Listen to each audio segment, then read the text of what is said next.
This morning, just 6 days into the ceasefire, both Israel and Hamas are accusing the other of violating the deal. Christine Frizzell brings us a closer look at the now fragile agreement and what could come next.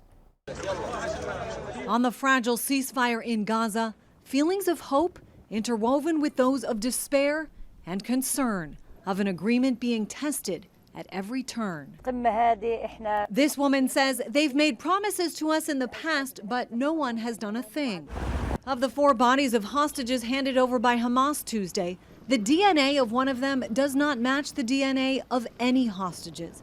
And despite a pledge that all 28 would be immediately returned, so far more than half have not, which Israel calls a violation, though some are believed to be trapped under rubble caused by Israeli attacks. You have a lot of explosive materials, devices under the rubble, so reaching them will be a bit difficult. Israel responding by cutting the amount of aid trucks allowed into Gaza by half, from 600 to 300 per day. Another sticking point getting stickier by the day, how and when Hamas will disarm. We have told them we want to disarm, and they will disarm.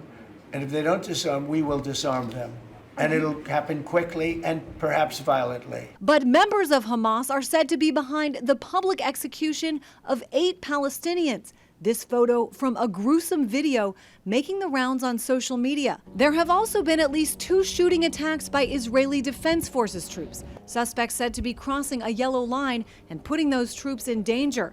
Troops set to stay in certain parts of Gaza for the time being. First, Hamas has to give up its arms.